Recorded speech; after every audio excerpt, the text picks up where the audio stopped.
Hey, Robert Ferringo with Doc Sports here with your Ferringo 5 for NFL Week 9. Be sure to check me out at www.docsports.com. That's www.docsports.com.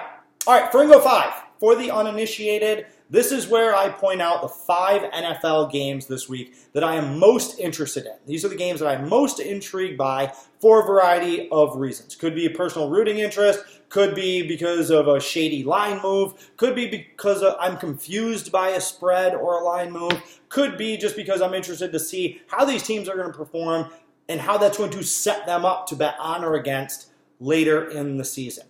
The first game on the card that we're going to be looking at is, honestly, I think the best game on Sunday's card, all right? And that is Tennessee at Carolina.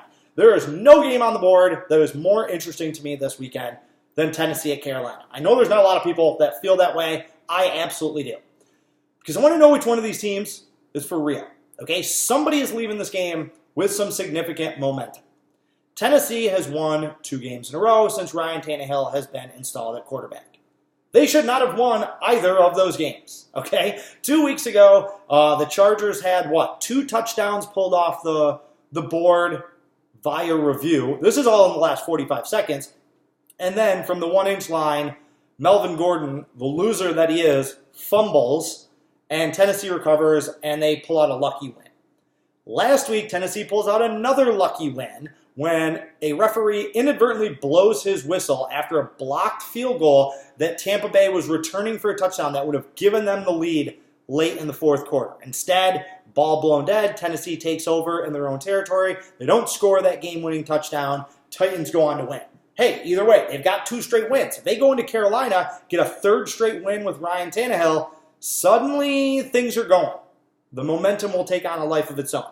On the other side, you had Carolina. They had won 4 straight games before getting freight trained by San Francisco last week. They lost 51-13. Kind of a tricky situation for them there, though. Okay, they go play a divisional game over in London. Then they have their bye week. Then they have to travel cross-country and play a red-hot 49ers team that has one of the best defenses in football. And Carolina got trucked. Okay, so now they're 4-4. They're back at home. Who are the Panthers? Win this game, that's now 5 out of 6, and you're still trending upwards. You are still in the NFC playoff game race. Lose that game, start talking about, is the bloom off of the Kyle Allen Rose? What do we do? When do we get Cam Newton back? Can he play hurt with his foot?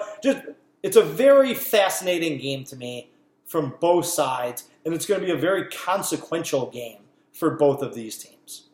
All right, game number 2 of the Ferringo 5, Indianapolis at Pittsburgh.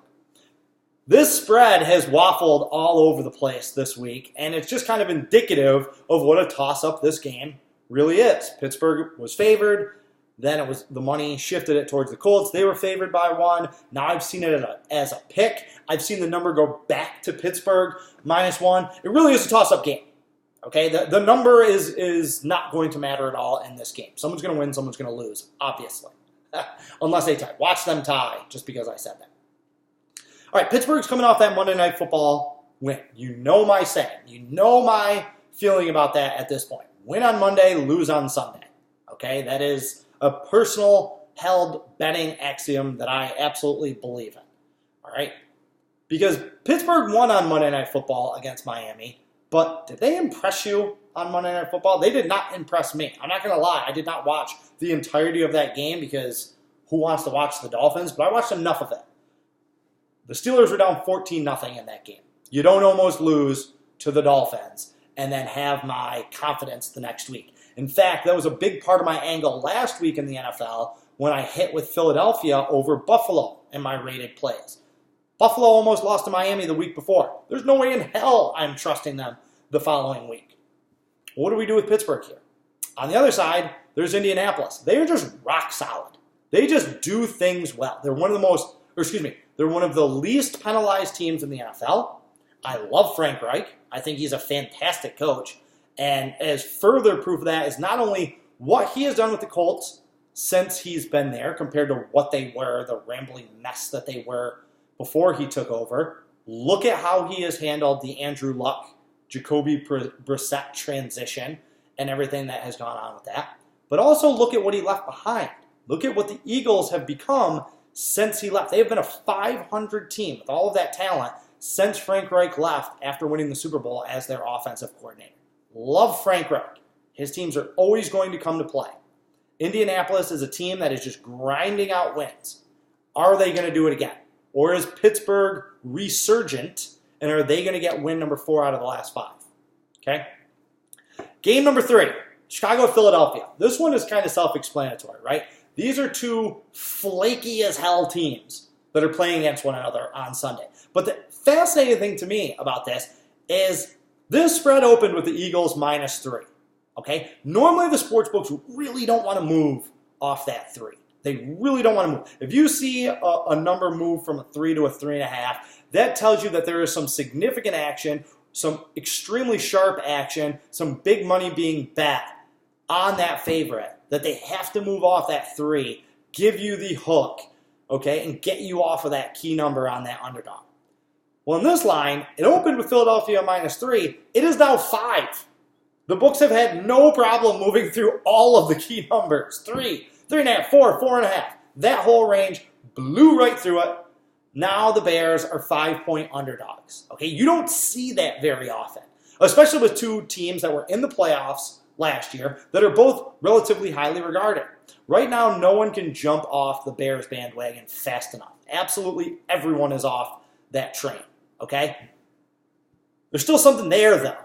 There really is. They have not cratered. They have not bottomed out. They are not a Jets, Giants, Dolphins type bad, where we are just automatically shoveling money against them.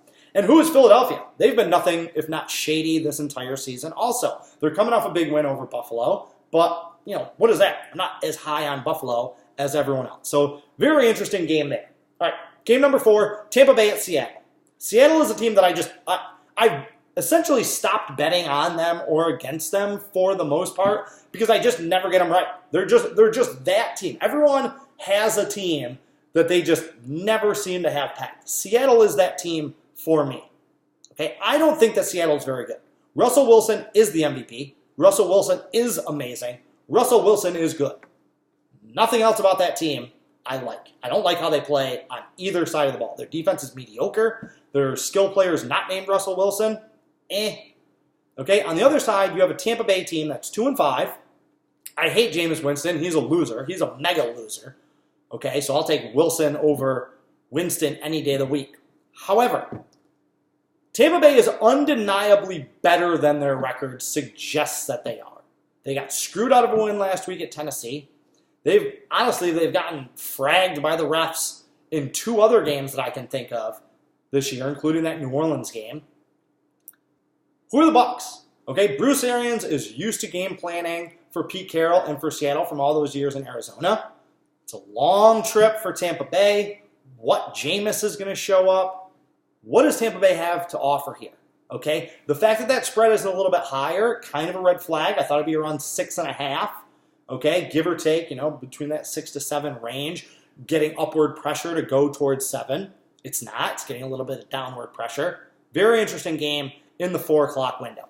Another interesting game in the 4 o'clock window, Green Bay versus the Chargers. Okay, this is the game that I'll have on the main television in my office in the 4 o'clock hour. You got the 2 gunslingers, you got Phillip Rivers, you got Aaron Rodgers. It's not often that you get quarterback matchups with veterans of this much accomplishment, with this much on the line. The Chargers are essentially playing for their season. Green Bay coming off a big road win at Kansas City without Patrick Mahomes last week. They're 7-1. They are on a roll.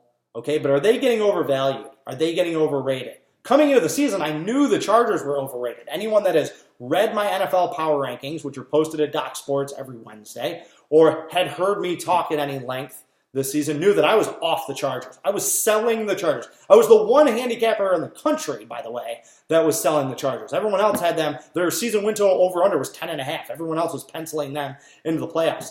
Sell, sell, sell. I've been betting against the Chargers all season long. This is kind of their Alamo right here, though. This is kind of their last stand. They have not been playing well at all. And if they have any hope of turning their season around and getting back into the AFC race, this is a must-win game. Tough to have a must-win game against a hot Aaron Rodgers team and a Green Bay team that's 7-1 in their last 8 games. So that's it. My honorable mention is basically all of the games involving the AFC East. I know you're probably surprised I didn't say Baltimore and New England. That is an intriguing game, but that one goes without saying. You're going to have a lot of people talking about that game. You don't need to hear me talking about it. Washington at Buffalo. I am interested in this game because I don't think Buffalo should be favored by 10 points over anyone. However, Washington are super mega hyper losers, and we don't know who's going to be starting at quarterback. If Haskins is starting at quarterback, there's no way I'm touching that game. If one of the other two idiots start for the Redskins, 10 points is too many. Like, Buffalo is not that good. I'm telling you, people, they shouldn't be laying 10 points. I don't care if they win by 30. And then the Jets of Miami, the Super Loser Bowl. Okay? The Jets should not be favored on the road against anyone, but how the hell do you back Miami Dolphins with any confidence? Really interesting game. Who's going to out-loser one another in that situation? So there you go. That's my Ferringo 5 in the NFL. I have a 6-unit NFL total. That is my top play on the board this weekend. I'll actually give you a hint. It's one of the 8 games that I just mentioned. Okay, that's not much of a hint, but it's something. Be sure to check back next week for more Ferringo 5. Don't forget to go to Doc Sports, get your $60 worth of free plays. Use them to pick up my $30 top game on Sunday, that 6-unit total. Other than that, have a great weekend. I'll be back next week. Carpe diem, and good luck.